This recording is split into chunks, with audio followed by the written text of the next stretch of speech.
इन्होंने बिल्कुल सही कहा है। एक नमूना दिल्ली में या तो मोदी या अमित शाह को किसी एक को कहा है और दूसरा उन्होंने अपने आप को गिन लिया।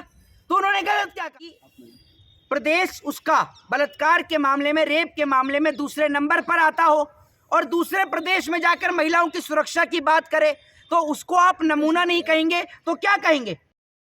इस सर कैसे देखते हैं? इस तरीके से उत्तर प्रदेश के मुख्यमंत्री योगी आदित्यनाथ ने कहा कि दो नमूने देश में रहते हैं, एक दिल्ली में रहता है, दूसरा लखनऊ में रहता है। क्या प्रतिक्रिया देंगे आप? तो इसमें गलत क्या कहा है? पहली बार तो मुख्यमंत्री जी ने कोई सही बात कही है और बिल्कुल सच्ची बात कही है। उत्तर प्रदेश के मुख्यमंत्री अजय सिंह बिष्ट योगी आदित्यनाथ ने पहली बार तो सच बोलने का काम किया है। उन्होंने गलत क्या कहा है? बिल्कुल सही कहा है। एक नमूना दिल्ली में या तो मोदी या अमित शाह को किसी एक को कहा है और दूसरा उन्होंने अपने आप को गिन लिया। तो उन्होंने गलत क्या कहा? उनको एहसास हुआ कि वो नमूने हैं और मोदी जी को भी उन्होंने नमूना बता दिया। तो उसमें गलत क्या कहा है? उन्होंने बताइए आप मुझे। योगी जी किसी नमूने से कम थोड़ी हैं। प्रदेश उसका बलात्कार के मामले में, रेप के मामले में दूसरे नंबर पर आता हो और दूसरे प्रदेश में जाकर महिलाओं की सुरक्षा की बात करे तो उसको आप नमूना नहीं कहेंगे तो क्या? योगी आदित्यनाथ नमूने ही तो हैं और क्या हैं? अखिलेश और ये राहुल गांधी पर इशारा किए हैं, आप कहीं और कर रहे हैं। ये लोग अखिलेश पे और वहां पर इशारा किए हैं। एक बात आप मुझे ये बताइए, पहली बात तो ये है कि अखिलेश की ओर कैसे इशारा कर दिया? नाम लिया है अखिलेश यादव का? आप मुझे ये बताइए, दिल्ली में तो कायदे से मोदी जी रहते हैं और यूपी में खुद ये रहते हैं लखनऊ में, तो इन्होंने अपने ऊपर और मोदी जी के ऊपर ही तो इशारा किया है। लेकिन गलती इन्होंने मिस्टेक थोड़ी सी ये कर दी। इनको ये कहना था कि दिल्ली में दो नमूने रहते हैं और यूपी में मैं अकेला ही रहता हूँ। ये इनको कहना चाहिए था। बेचारों की जबान फिसल गई। जबान फिसलना तो इनकी पुरानी आदत है ना। मोदी जी की कितनी बार फिसली है, बेटी बचाओ बेटी पटाओ, तो ये जबान ही तो फिसली थी जिसको मीडिया ने कहा स्लिप ऑफ टंग। तो ऐसी योगी जी की भी जबान फिसल गई। उनको ये बोलना था कि दो दिल्ली में नमूने हैं और एक मैं लखनऊ में हूँ, लेकिन बेचारों के मुंह से एक ही निकला। और पहली बात तो ये सबको पता है कि मोदी जी की और योगी की बनती नहीं है, ये तो सबको पता है। तो शायद उन्होंने इसीलिए कह दिया हो कि एक नमूना दिल्ली में रहता है और एक अपने आप को गिन लिया उन्होंने। तो उसमें गलत क्या कहा है? वो नमूने ही तो हैं और भाजपा के नेता नमूने ही हैं। आज जिस तरीके से बांग्लादेश के अंदर हमारे हिंदू भाइयों को मारा जा रहा है, अल्पसंख्यकों के साथ मॉब लिंचिंग करी जा रही है। मॉब लिंचिंग गलत है, चाहे वो भारत में मुसलमानों के साथ हो चाहे फिर बांग्लादेश में हिंदुओं के साथ हो। जिस तरीके से बांग्लादेश के अंदर एक हिंदू व्यक्ति को, दीपू चंद्र दास को जलाकर उसकी हत्या कर दी जाती है और वहां खड़ी भीड़ सिर्फ तमाशा देखती है और अपने फोन से वीडियो बनाने का काम करती है। ये मॉब लिंचिंग बहुत ही दर्दनाक है। और बड़ी बात यह है कि जिस तरीके से आज वीएचपी ने, यानी विश्व हिंदू परिषद ने, जिस तरीके से आज बांग्लादेश की एम्बेसी के बाहर प्रदर्शन और प्रोटेस्ट किया है, मुझे ये समझ में नहीं आ रहा कि वो बांग्लादेश की एम्बेसी बांग्लादेश में या इंडिया में है। आप सीधे तौर पर वीएचपी जो है वो बीजेपी को समर्थन करती है, सपोर्ट करती है, तो बीजेपी से सवाल क्यों नहीं करती? मोदी जी से सवाल क्यों नहीं होता कि बांग्लादेश के अंदर जो हमारे हिंदू भाइयों पर अत्याचार हो रहा है, वहीं दूसरी ओर आपने शेख हसीना को पनाह दे रखी है जो कि एक मुसलमान है, और आप अपने आप को कहते हो कि आप हिंदुओं की पार्टी हैं। आप हिंदुओं को बांग्लादेश के अंदर सुरक्षित करने का काम क्यों नहीं करते? और बड़ी बात ये कि पूरा देश प्रधानमंत्री की प्रतिक्रिया की इसलिए इंतजार कर रहा है क्योंकि मोदी जी झूठ बोलते हैं। मोदी जी ने कहा कि मैंने बांग्लादेश की आज़ादी की लड़ाई लड़ी, तो आज आप बांग्लादेश में जाकर हमारे हिंदू भाइयों को बचाइए, क्योंकि उस वक्त पर तो आपको किसी ने लड़ते हुए देखा नहीं। आज आपको पूरा देश लड़ते हुए देखना चाहता है। और दिखाइए मोदी जी कि आपका 56 इंची का सीना है, कोई नकली कोई झूठा सीना नहीं है, आपका हकीकत में 56 इंची का सीना है। जिस वक्त पर हमारे हिंदू भाइयों को जलाया जा रहा था बांग्लादेश के अंदर, हमारे देश के प्रधानमंत्री नरेंद्र मोदी जी के ट्विटर हैंडल को आप खोल कर देख लीजिए, उनके पूरे ट्विटर पर चर्चा और गोदी मीडिया की पूरी चर्चा सिर्फ और सिर्फ मोदी के असम के दौरे पर थी। ये प्रोटेस्ट को लेकर कहा जा रहा है, जो ये प्रोटेस्ट नहीं बल्कि संदेश है। क्या, किसको संदेश है?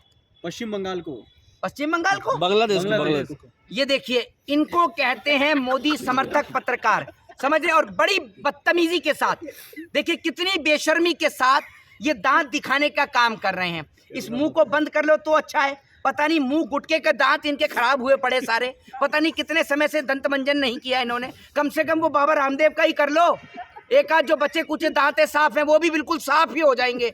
अब सुन लीजिए, बात बांग्लादेश की हो रही है। जनाब पहुंच गए पश्चिम बंगाल, जो कि कैसे भी कर अपने इनको जो है मोदी जी को वोट तो दिलवाना ही है, तो इनको तो घूम फिर के वही करना है।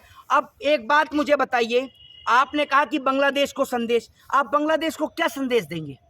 आप प्रधानमंत्री से कहिए, प्रधानमंत्री उसमें एक्शन लेगा, आप लोग क्या कर सकते हैं? लेकिन आप की बुद्धि पर इस प्रकार की पट्टी फेरी गई है कि आपको सही और गलत की पहचान ही नहीं है।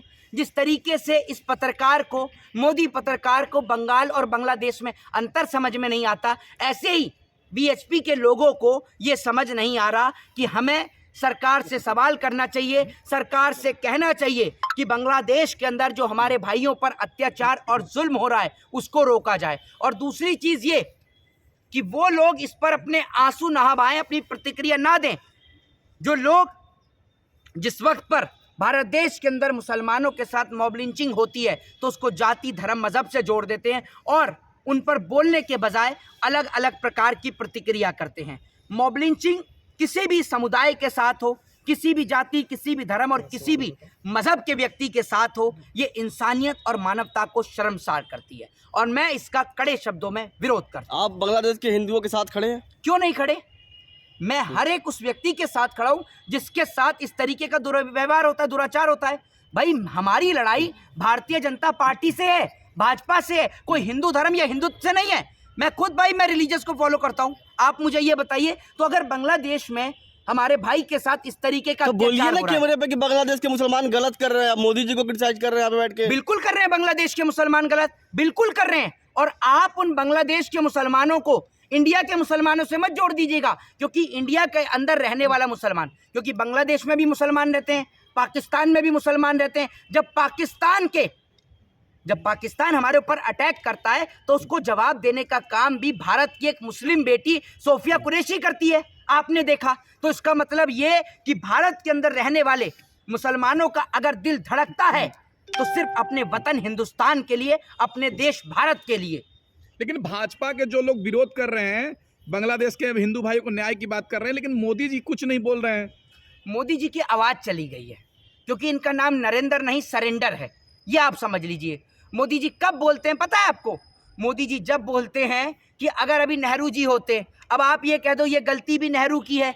सदन में जहाँ पर वंदे मातरम पर दसियों घंटे चर्चा हो जाती है, वहाँ पर हिंदू भाइयों पर जो बांग्लादेश में अत्याचार हो रहा है उस पर चर्चा क्यों नहीं हो रही? बड़ी बात ये कि प्रियंका गांधी वाड्रा ने अपने ट्विटर हैंडल से जिस प्रकार से बांग्लादेश के अंदर हमारे हिंदू भाइयों पर अत्याचार हो रहा है और दीपू चंद्र दास को जिस तरीके से सरेआम पब्लिक के बीच जला दिया गया, उसका विरोध भारत देश के अंदर रहने वाले हिंदू भी कर रहे हैं और भारत देश के अंदर रहने वाले मुसलमान भी कर रहे हैं।